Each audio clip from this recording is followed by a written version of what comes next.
What's good guys? За өнөөдрийн видеогоор the change in the state of delivery гэдэг зүйлийн талаар судалнаа. За ямар ч байсан цуврал видео контент хийж эхэлж байгаа.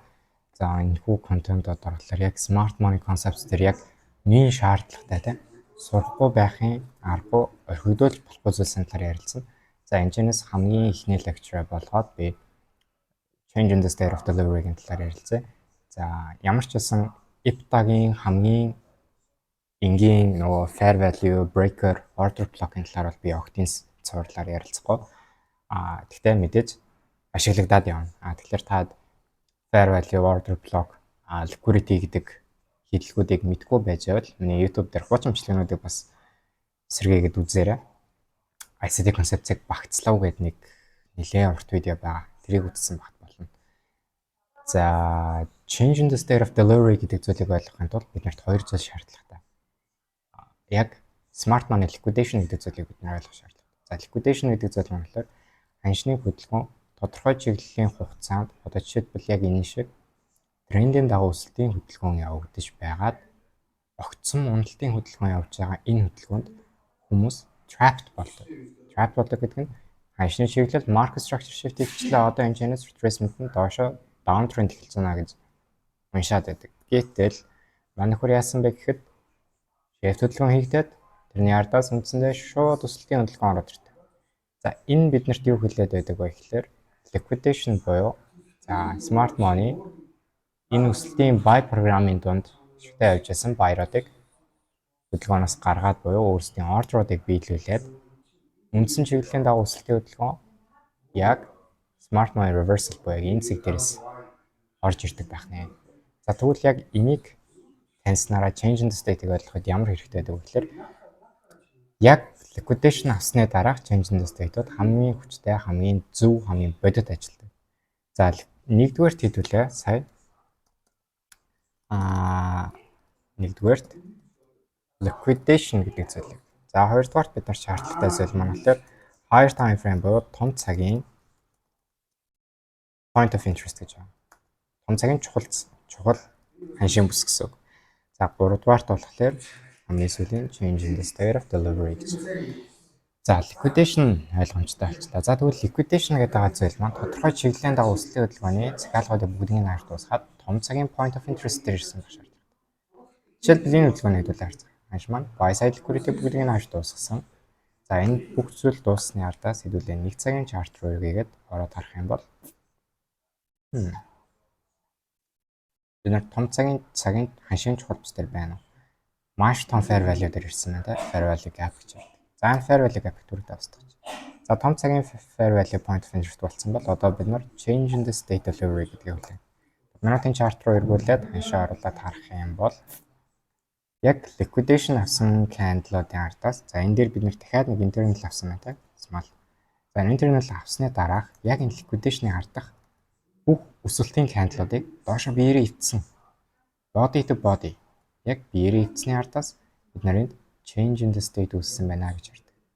Нэгснээ order block үлдээж байгаа гэсэн. Энэ бидний хувьд одоо ингээд order block болсон. За ерөнхий change in the state ашиглаж байгаа бол бид нар ихэвчлэн change in the state дээрээ sell арилжаанд ингэж орохыг эрмэлзэнэ. За ихэнх хүмүүс бол шууд change in the state-ийн ардаас ордог. Гэхдээ risk reward-ийг бол жоох утгагүй болчиход байдаг та. Swing хаяхан дээр тавьдаг учраас таплаас. За тэгвэл бид risk reward-ыг тохируулаад энэ тохиолдолд яах вэ гэхээр нөгөө fair value-га баг цаг дээр харна. 5 минутын fair value руу ханшмаг хатгаад бидний entry биеллээ.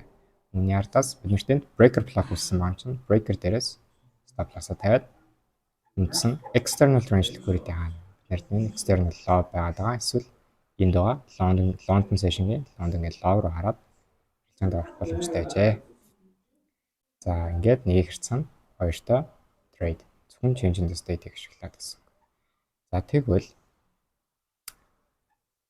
өөр нэг chart авсал харж үзэл. За магадгүй Nasdaq-ийг хэвлээ. Сая Dow Jones-ийг харсан юм ч та. За Nasdaq-ийн хувьд ханш маань яасан гэлээ. Энэ зурглуудыг бүгд ямсдагч. 15 минутын chart-ыг гаргаж ирээд smart money reversal хийх боломжтой зүйлүүд байна гэсэн. За энэ дээр ханш яасан байна гэхээр тодорхой чиглэлийн хугацаанд uptrend үүссэн. За энэ дээр бид нарт NVOG буюу New Day Opening Gap гэж байна. Энэ VOG болохоор fair value-тай адилхан ашиглагддаг. Яг соронцсон. За тэгээд нэгдүгийн лов, хоёр дахь нь лов гээд энэ доор бид нарт хангалттай их liquidation авсны ардаас маань энд failure symbol тэгээд дэшээ маргааш өдөр нь хаагдсан гэсэн. Тухайн өдөр нь хаагдсан гэсэн. За тэгвэл энэ дараагийн өдөр бид нэр change in the state-ийг ашиглаад хэрхэн ашигтай арилж явах боломжтой байсан бэ гэхээр за нэгэнт smart money энэ draft захиалгуудыг хаасан юм чинь энд failure үлдээгээд дэшээ shift хийж учраас заавалжгүй ловуудыг авахыг би хүлээх шаардлага болж байна. Маргааш өдөр нь ханш London session-гийн үеэр Азийн ловыгинд маш жижигхэн liquidation аваад за liquidation авсны ардаас 5 минутын чарт руу эргүүлээд ороход 5 минутан дээр биднэрт liquidation авсны ардаас шууд change in the state of delivery буюу liquidation авсан дараалсан candle-уудыг биеэр нь энэ ногоон candle хийсэн. Shift хөдөлгөөн байхгүй багш market structure shift-ийг хүлээгээд бид нэр энд хүлээгдэн дээ. За энд change in the state delivery хийгдээд CIST артаас нь энтрийгээ change in the state дээрээс шууд хийх боломжтой. Эсвэл наривчсан оролт хийх хүсвэл энд оруулсан fair value дээрээс оролт хийх боломжтой. Stop loss-ын лайн доор тавигдана. Үндсэн төдий London session-ийн high за хэрэг боломжтой гэвэл external high буюу энэ өдрийн high хүртэл хараад TP-г авах боломжтой байжээ.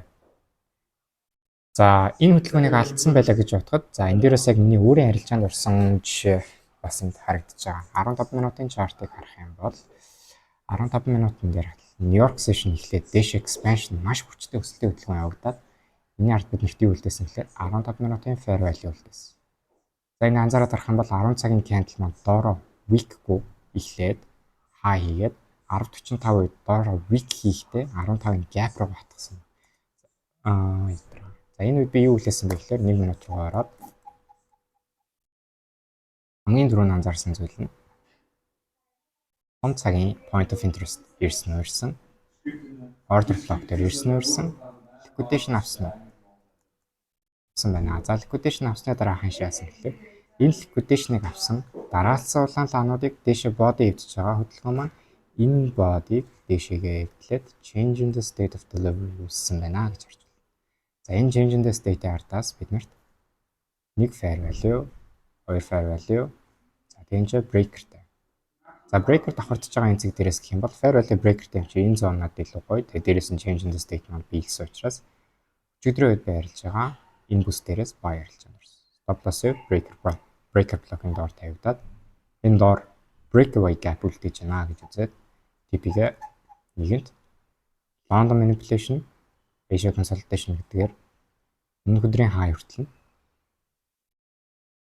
ингэж хараад ашигтай арилжаа хийсэн. За энийг яг Discord сервер дээр бас live арилж яаж ихтэйсэн. Discord сервер дээр болохоор private live арилжааны өрөө байгаа. Тэгээд тэнцэнээс бол ямар нэгэн төлбөр авдаггүй орохыг хүсэх юм бол шилдэг арилжааныхаа дансыг миний IP линкээр бүртгүүлж нээгээд deposit хийхэд би таадыг оруулаад өгнө гэсэн. Хамгийн боломжтой хэдүүл арилжах шаардлагатай байна. За тэгээд live арилжааны өрөөнд орснороо та нарт юу давхардах вэ гэхээр өмнө орж исэн private mentorship-уудын хадгалагдсан лекцүүд давхар орно. За тэгээд шинээр орж байгаа private lecture-ууд маань бас давхар шууд үзээд холбогдоод явахар боломжтой байгаа шээ. Back to the topic. За change in the state юм. За тэгвэл хэдүүл алтны чартын дээр бас харж үзье л да. Энэ change in the state ажилт юм уу, ажилтгүй юм уу? Энэ дээр ч гэсэн ажил. Ялгаах. Smart money бүх хүсэл дээр ерөнхий ажил. За өчигдрийн жишээ хэдүүл авч үзье. Өчигдрийн жишээний хувьд ханш маань энэ old law liquidation хийсэн. Биш. Юу? Сэнда. Андерера дээдлийн энэ лог liquidation болох гэж байна. Энэ дээрээс арилжаанд орсон. За энэний артаас нэг цаг дээрсэн байна.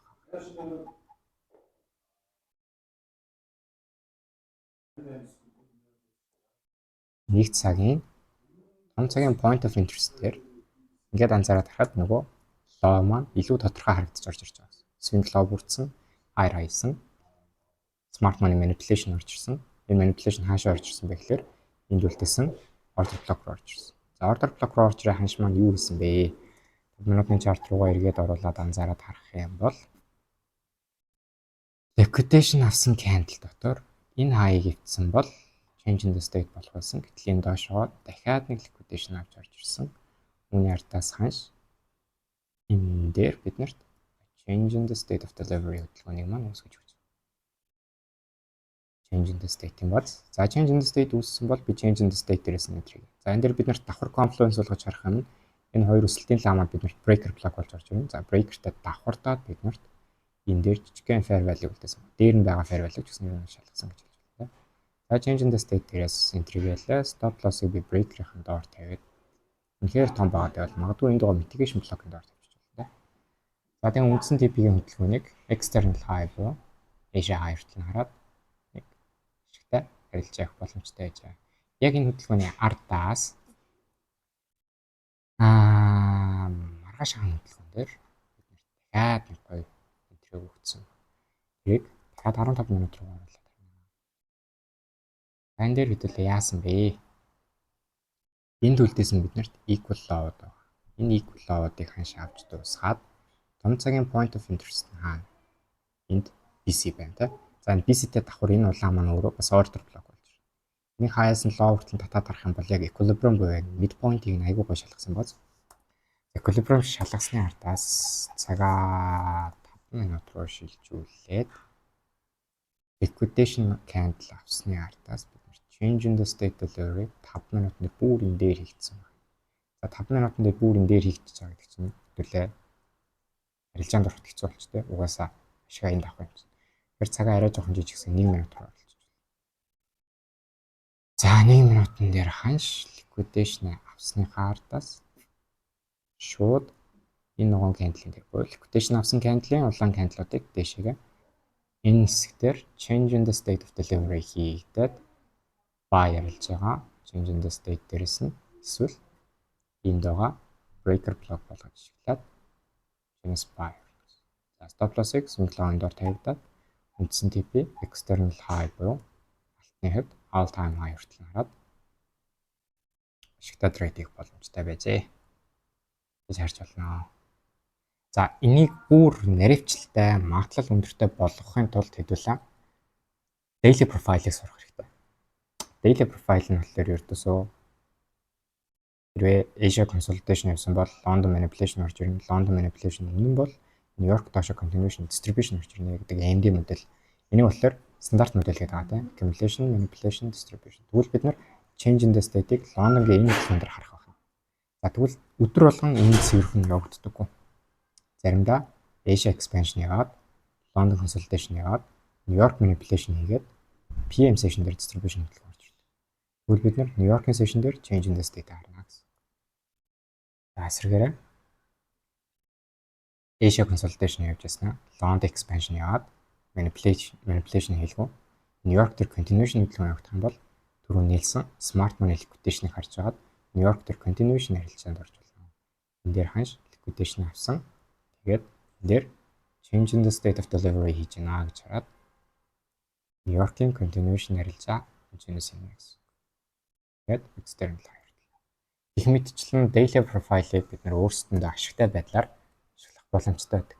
За мөн цагийн онолыг буюу session тэгээд liquidation гэдэг юм уу том цагийн point of interest аль нэгийг нөхөдүүлсэн тохиолдолд хэдүүлээ ашигтай гарах магадлал эрс буурдаг. Яагаад тэгэхээр change in the state бол маш олон үүсдэг. Жишээлбэл энэ дээр accumulation явлаа, manipulation явлаа. Энэ дээр change in the state гэж байгаа боловч хаяа гараад ирдэг гэх мэтчлээ. За тэгээд дараагийн видеоор болохоор хэдүүлээ market maker моделийн талаар судлаа. За тэгээд market maker моделийн 3 сургал хичээл орох байх. Ямар ч гэсэн like, subscribe хийгээрэй. Асуух зүйлс байвал Discord-оор бичиж болно, Instagram DM бичиж болно, видеоны description хэсгээр үлдээч. Тэгээд дараагийнхаа видеоор уулзлаа. Bye guys. See you.